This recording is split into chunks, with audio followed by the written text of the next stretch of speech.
Bom, falando um pouquinho, me apresentando, então, sou Rafael Aquino, sou morador daqui de Contagem, minha formação é na área da engenharia elétrica, passa pela avaliação e análise de política pública, ciência política, e atuo como empreendedor social em Contagem, região metropolitana. Bom, eu acho que a colocação da Ângela, né, que vocês falaram que é a nossa Ângela Davis, né, eu acho que cabe bem, sobre a segregação espacial, eu acho que foi brilhante, assim, a análise que a Ângela trouxe, e eu vou estender um pouquinho que isso esbarra diretamente no que a gente chama do direito à cidade. Contagem é uma cidade que tem aí, está próxima aí dos 700 mil habitantes, e a gente tem um grande gargalo aqui, que é o quê? A comunicação, porque em torno de 700 mil habitantes, a gente não tem um jornal diário, não tem uma TV, não tem uma rádio que a gente saiba o que acontece na cidade, e quando a gente fala de segregação socioespacial, o que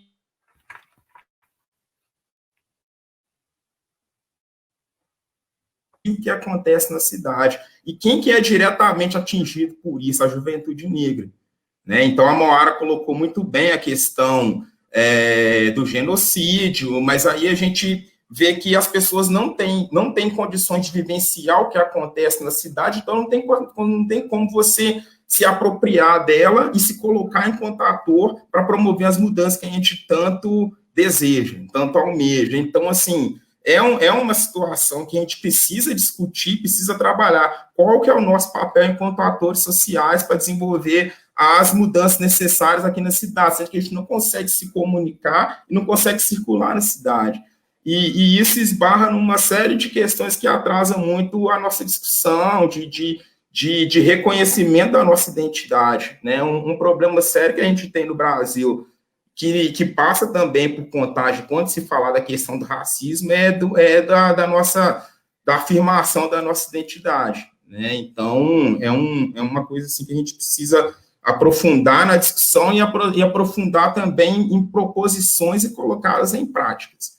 Né? Então, assim, quando a Moara cita as políticas de igualdade racial, o plano, o João Pio, que teve uma atuação muito importante também enquanto presidente do Conselho, eu sinto que a população negra de Contagem ela precisa se apropriar dessas políticas e dessas conquistas que tiveram no campo institucional para que a gente possa avançar. Se elas não sabem que existe essa atuação na cidade, que existem movimentos, eu falo em movimentos sempre no plural, porque são vários, os movimentos são diversificados, ao mesmo tempo que tem a galera da cultura, do hip-hop, que está na arte urbana, tem também um pessoal que é muito atuante, que está sempre lutando contra a questão religiosa também, da intolerância. Então, existem movimentos, esses movimentos têm que se apropriar dessa política, se apropriar da cidade. Então, enquanto a gente não ocupar esses espaços de fato e colocar a discussão em pauta, fica difícil de avançar. Então, momentos como esse aqui, que está tendo uma audiência boa aqui na live e tal, momentos como esse são muito ricos, tem que acontecer mais, a gente precisa, assim, se apropriar ao máximo de fazer a discussão e avançar. Então, uma questão que eu acho importantíssima para que a gente pense, faça valer esse conceito de cidade antirracista, que a Ângela colocou que ele não existe, para que ele passe a existir, a gente também tem que discutir a questão do empoderamento econômico, sabe? Porque eu acho que isso é importantíssimo, enquanto a gente ficar só enquanto consumidor, não pensar em se organizar no conceito de black money, no conceito de empreendedorismo, sabe, na questão de se pensar o consumo enquanto comunidade negra, a gente precisa pensar muito nesse sentido também, sabe, que eu acho que o desenvolvimento, a busca pela igualdade de oportunidades e ter a garantia de direitos também passa pelo empoderamento econômico. Então, a gente falar de black money, às vezes o movimento social tem um certo pudor em falar em dinheiro, não pode ter pudor em falar em dinheiro. A gente tem que largar um pouco disso de lado e pensar seriamente nessa organização, de gerar renda entre os nossos, e isso é um caminho que eu acho que é essencial para reduzir a questão da desigualdade social aqui no Brasil. A gente não vai conseguir falar em justiça social enquanto não reduzir as desigualdades. E para reduzir essas desigualdades, a gente tem que falar de empoderamento econômico, falar em dinheiro, em nos organizar nesse sentido também. E para isso é preciso o quê? Trabalhar em formação. Acho que a formação é muito importante. Não é à toa que a gente tem aí a Lei 10.639, que é de 2003, em que em muitos momentos a gente precisa de fazer com que ela saia de fato do papel, sabe? É muito triste a gente circular nas escolas aqui de Contagem só no mês de novembro ou no mês de maio. A gente tem que discutir a formação, a questão da equidade racial. São os 365 dias do ano que a gente sofre racismo o ano inteiro. Se a gente sofre com racismo o ano inteiro, então não justifica falar isso em 2 datas durante um ano. E uma coisa que é complicada é o quê? A lei só é cumprida quando tem um professor na escola que é sensível à causa e que quer trabalhar essa formação. E nas escolas que não tem esse professor que é sensível à causa, como que a lei vai ser cumprida? Como que a nossa história vai ser contada? E as pessoas vão poder, a gente vai poder combater o racismo de uma forma séria, organizada e que traga resultados. Né? E não é à toa que a gente tem uma academia que é muito eurocêntrica, a Ângela também colocou isso muito bem, e a gente está cansado de ser objeto de pesquisa, né? Então não é à toa que eu me arrisquei na engenharia, me arrisquei no mestrado, venho produzindo algumas coisas e estou sempre incentivando que outras pessoas também façam, que a gente conquiste, que a gente conte a nossa história, pesquise e faça com que esse conhecimento seja difundido, sabe? Quanto mais possível, eu tento, assim, ajudar ao máximo outras pessoas que também querem produzir conhecimento, que a gente venha ocupar esses espaços e contar a história pela nossa ótica, sem ficar nessa questão de ser objeto de pesquisa. A gente está cansado de ser colocado enquanto objeto de pesquisa e ser enxergado pela lógica branca e eurocêntrica, sabe? Então, a gente tem que começar a se colocar também nesse lugar. A gente vem passando aí por um processo de uma política ultraliberal, e quando se fala em política ultraliberal, é em retirada de direitos. Quando se fala em retirada de direitos, isso atende diretamente quem? A população negra, e isso acelera cada vez mais o processo de necropolítica. Né? Não sei se dá para aprofundar muito na questão da necropolítica, mas resumindo é o quê? Matar nosso povo, né? Então, acho que, para iniciar aí essa fala muito prolongada, eu acho que é isso, depois a gente dá continuidade. Eu acho que a Ângela trouxe umas questões muito interessantes, assim, quando ela fala da questão de remoção, de questão dos cursos d'água, isso me fez pensar o quê?